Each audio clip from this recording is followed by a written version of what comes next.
How we doing, everybody? It's Tyler Ward here at the New York Post Sports Studios in Manhattan, and I'm co-host, as many of you guys know by now, for the Outta Flushing podcast with Dexter Henry.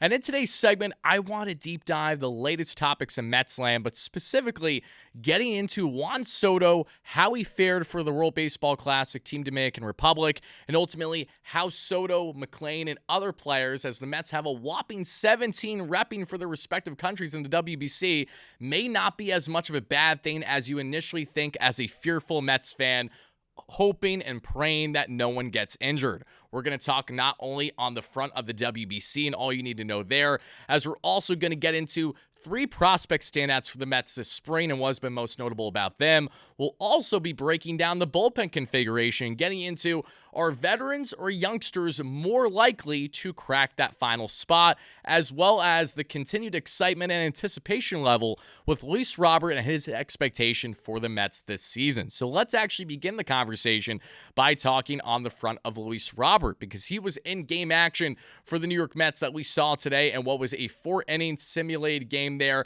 against AJ Minter and other Mets players in what was technically a minor league game.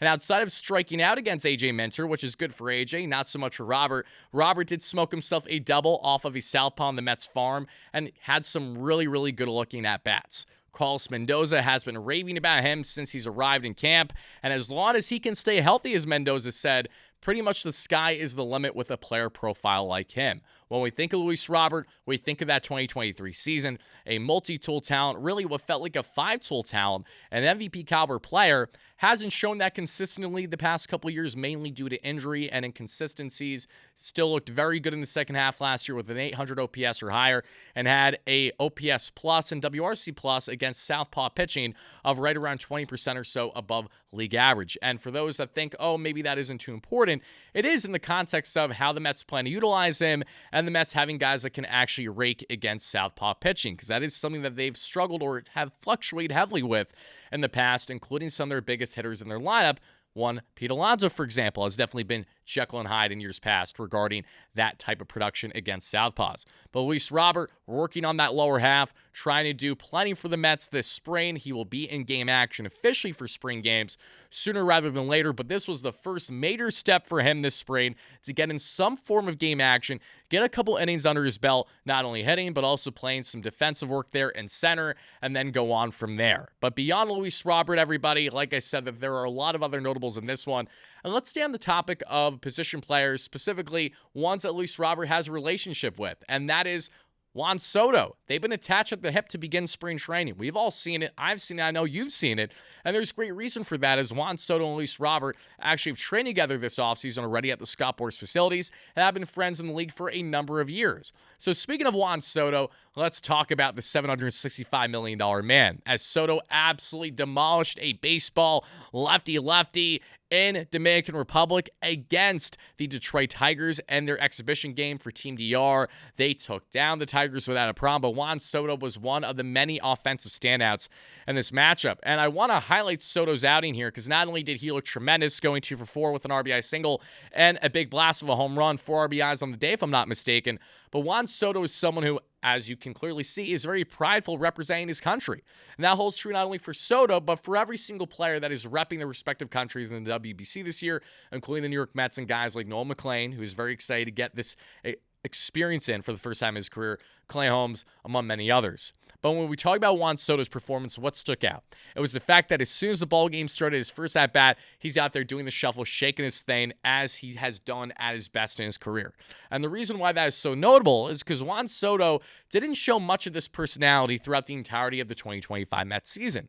Now, you can't fault him to a degree, because it's not like the Mets had a lot of excitement going on outside of Juan Soto's individual player performances, but the point stands. Comfortability is a very important thing. And knowing that he's with all of his buddies in Team DR and playing in DR, of course he's going to be the most comfortable he's ever been.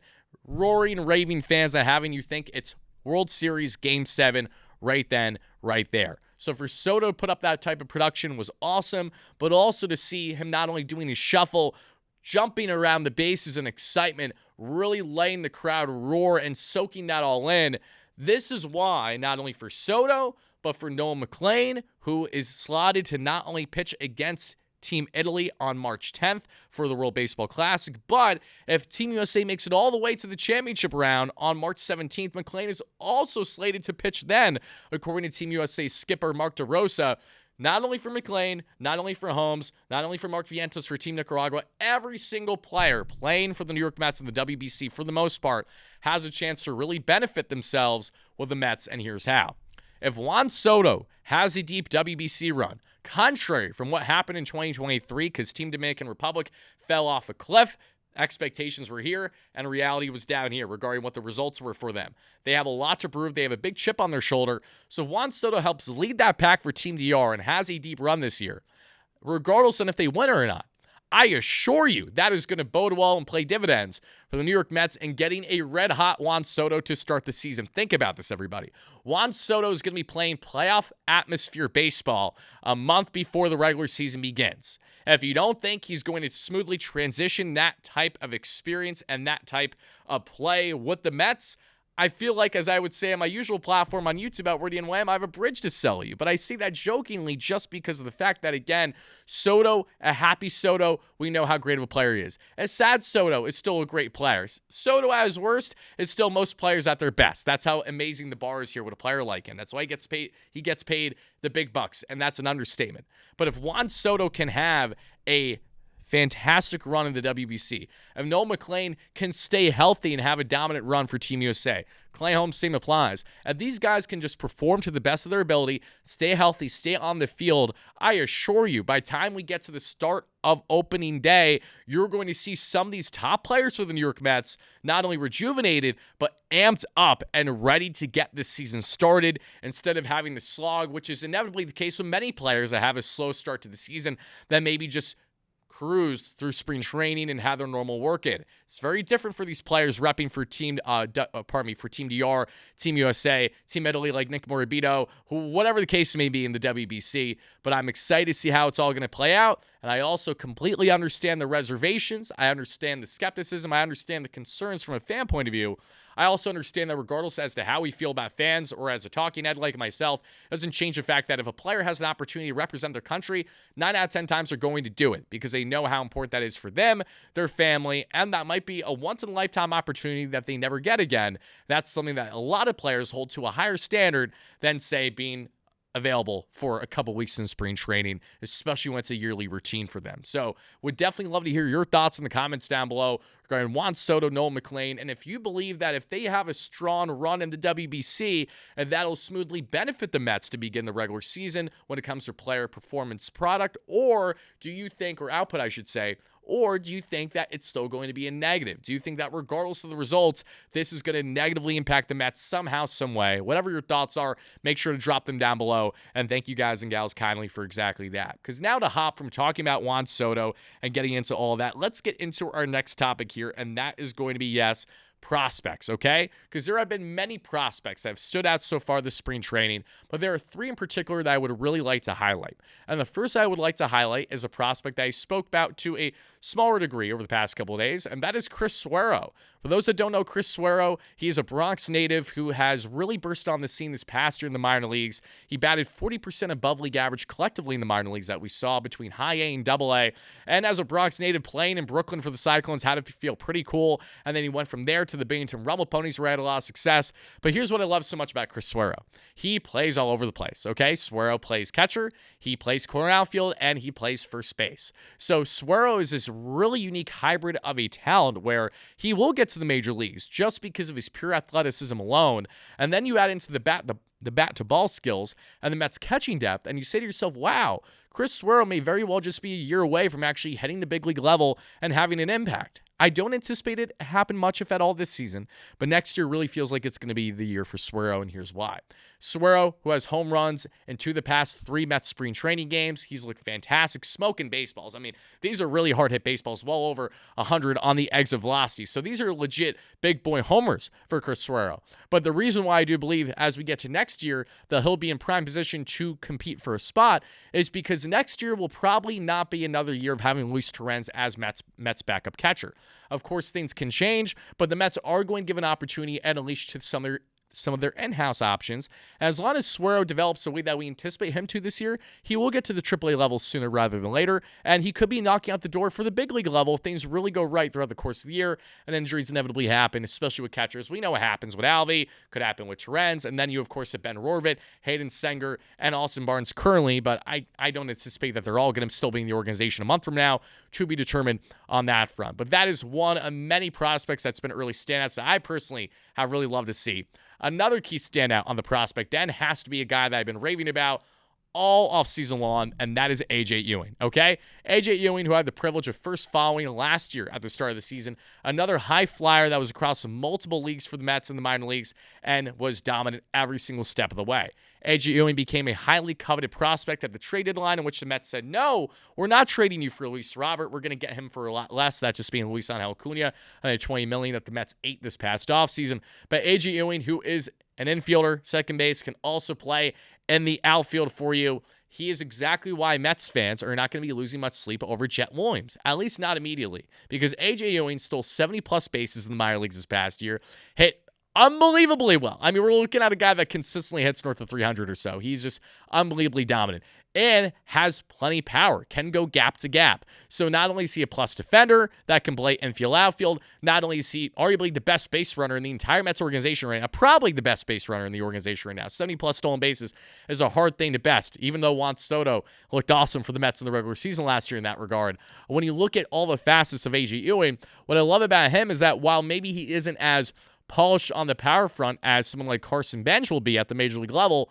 he's similar to Bench in the sense that he is a multi-tool threat but could be an even bigger multi-tool threat than anyone else in the Mets farm right now. I mean, there's a reason why A.J. Ewing is deemed right now as a top 3 to top 5 Mets prospect in the organization, is already a top 50 prospect in Major League Baseball, okay? And he was not even heard of or talked about anywhere a calendar year from now, from this point. So A.J. Ewing, what has he done so far this spring? He's done a bit of everything. Whether it's homers, whether it's liners, whether it is sprinting down the line to get that infield single, whether it's working a great at-bat north of 10-plus pitches for a walk, or exemplifying that great infield-outfield defense. And let's not forget the elite base running. He has it all. So it's not a matter of if A.J. Ewing will hit the major league level, when he will. Will it be this season? It'll be up to him to make that decision if he can really force the Mets' hand. If not, we're looking at next year, A.J. Ewing's absolutely knocking on the door to be a weapon for this New York Mets team.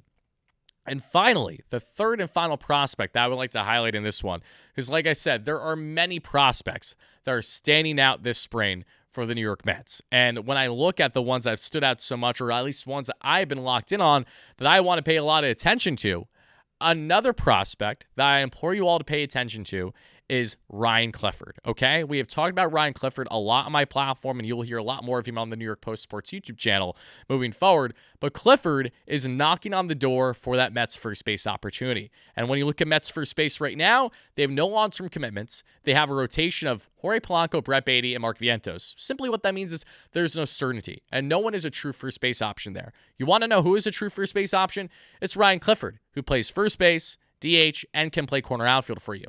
Clifford is not the most defensively sound player per se, but he's not going to be this massive liability for you at the same time. So Clifford, his upside, he hits harder than anyone else in the Mets minor leagues. This is a guy that should be profiled for 25 to 30-plus home runs yearly at the major league level. The goal with a player profile like him is that he can blossom to a Kyle Schwarber-type player where he's known for the power front first and foremost, and he's always been that way since the Astros drafted him in the later rounds all those years ago that the Mets then traded for with Drew Gilbert and that deal for Justin Verlander back in 2023. Fast forward all these years later, Clifford smoothly transitioned to AAA, and the minors that we saw towards the end of last year when other guys maybe struggled a little bit, including Carson Bench to a degree, Clifford is going to be a really important piece of the puzzle for the Mets as soon as this year. There are too much inconsistencies that happen at first base. If injuries inevitably happen, among other things, the Mets aren't going to wait too long to give Ryan Clifford a look, while understanding that, yes, the strikeout rates have fluctuated for him, and naturally you want to try to get that down a bit. It's going to happen with a power hitter like him who's trying to drive the ball out of the ballpark every single opportunity that he gets. Ryan Clifford, he is going to be impactful, will be this season, to be determined, but definitely pay attention to these three prospects this spring as they're all knocking on the door to varying degrees in case you guys and gals have not done so already. And before we get up to wrapping up this conversation, everybody, the final topics I would like to share with each and every one of you when we get into the key standouts that we have seen so far is really just the fact that between Luis Robert, Juan Soto, we haven't even talked about Jorge Polanco much because he has a lot more game action to get into. When you think of Marcus Semien, Bo Bichette, Francisco Lindor, the core pieces to the puzzle for the New York Mets are obviously going to be indicative as to the level of success that they had this season. But the way that the core has looked so far this spring with their respective ramp-ups should have you pretty excited, feeling very cautiously optimistic, but not in a bad way as a Mets fan. It's just you're guarded naturally if you're a fan watching this. And ultimately, once we get to the opening day and all these guys are healthy and in the lineup, it's going to be really exciting to see the type of configuration we have from a production standpoint. The Mets were top 5, top 3, if I'm not mistaken, in home runs last year, but that didn't get them anywhere. Okay? If you have to sacrifice the home run power for more gap-to-gap and clutch hitting to be a more proficient baseball team, I'm all for it. And that is what David Stearns has tried his best to build this lineup for the 2026 season. Thank you guys so much for watching. Let me know all your thoughts in the comments down below regarding all the key topics that we broke down in this one. And make sure that you guys like and subscribe for more Mets content here on the New York Post Sports YouTube channel. This is Tyler Ward signing out. Peace out, folks.